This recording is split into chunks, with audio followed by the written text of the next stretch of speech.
So here, for example, you have the Osmosis. Yeah. So this is decentralized Osmosis. Yeah. exchange. Yeah. And I mean, in the beginning, when Osmo launched, they did a big airdrop for Atom holders, and there were big staking incentives and APRs.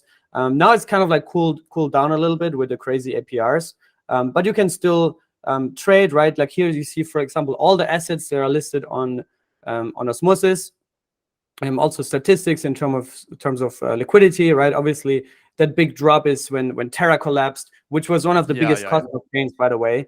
And volumes and all these kind of things, but it's still not bad. I mean, we're still, what is it currently, $225 million in volume, liquidity.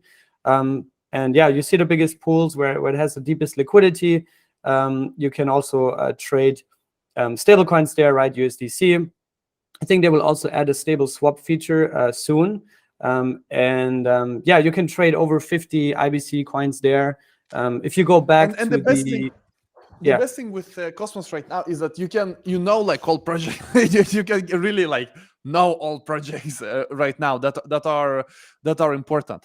Like for example, like Secret Network, you have this Juno, Stargaze. There are just a few of them, so you can really get a nice overview and learn it and have a good grasp of the entire ecosystem. But yeah, sorry, you were saying?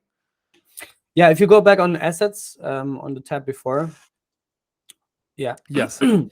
So that's what I said earlier. For example, let's take a native Cosmos coin. Let's take, for example, Atom, right?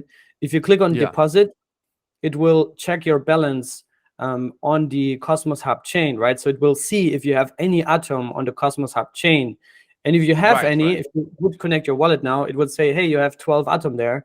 And you can say, okay, I want to select 10 Atom and I want to deposit them on Osmosis. And it takes just a few seconds, right? And you basically made a cross-chain transfer. Right. In that sense. But do you know how that works? Because on ETH, the way it works is that you lock up assets on one chain, so you cannot move them, and then you get new minted tokens on the other chains. So it's not like the assets move. It's just that they're locked up on one chain, and then new minted coins are created on the other chain, and then you can reverse this. So is that how it works on here as well? Yes, that's also how it works. But yeah, I mean, through that light client, and I'm not technical enough to like explain you in terms of like security how exactly that works, but so far it's been transferring billions, and also like because it has various relayers, and every channel, like you have to open a channel between these different chains, right? So there's an Atom and Osmo channel right now, an IBC channel. Yeah, that's what I was gonna ask. Let's say I have a new chain. I use Cosmos SDK, I create a new chain. How do I get here? Will people see me here instantly, or I have to like write to Osmosis to add me, or I add myself? How does it work? No, you actually have to do it through on-chain governance, and also your chain has to be compatible with all that stuff. But yeah, Cosmos is very famous for having very, very active governance.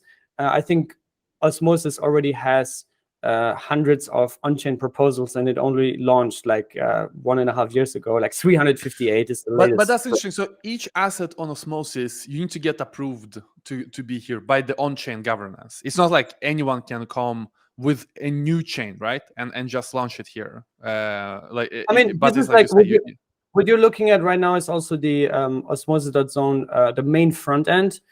There's another front end called frontier.osmosis.zone. And that's where you have a lot of assets.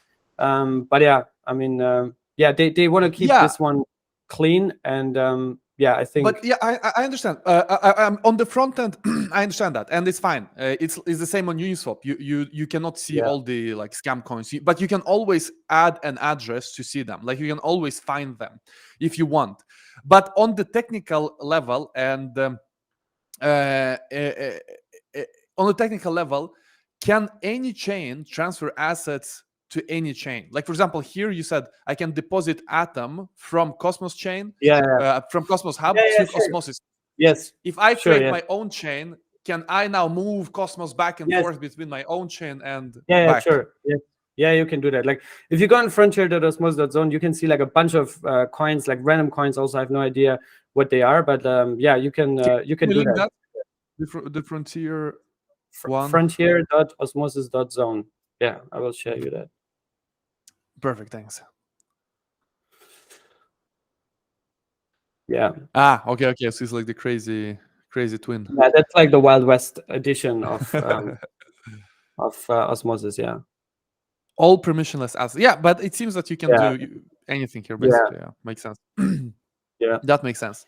So Yeah. this seems like an untapped. I mean, to me, it seems like an untapped territory, especially if you're a builder. You see how there's a lot of potential in Cosmos, but it's also very uncrowded. Like the liquidity is not that big, like you saw, like we saw here, 200 million. It's not zero, but it's not big. But at the same time, the community is active. Like there's so much potential. So if I was a new builder of a dApp, I would definitely check out check out Cosmos. And my first question will be: do I do my own app chain, or do I build something on like an EVM chain in Cosmos? Like, is it EVM OS and some other one, right? Yeah. So what do you think? Like, why would anyone build EVM? Like, of course, you can copy paste your code from Ethereum, but what is the point? Like, if I want to use my Ethereum code, I can do that anyway on ETH and rollups. But if I want to go to Cosmos, what is the point of just copy pasting my ETH code? I get the same benefits of this, cross chain assets? I guess. What do you think? Yeah, of course. I mean, EVM OS. You can also. I will share you the link. Also, like they also have a kind of like dashboard where you can access. And what they're doing is basically you have. Let me actually send you the other link. Thanks. Yeah.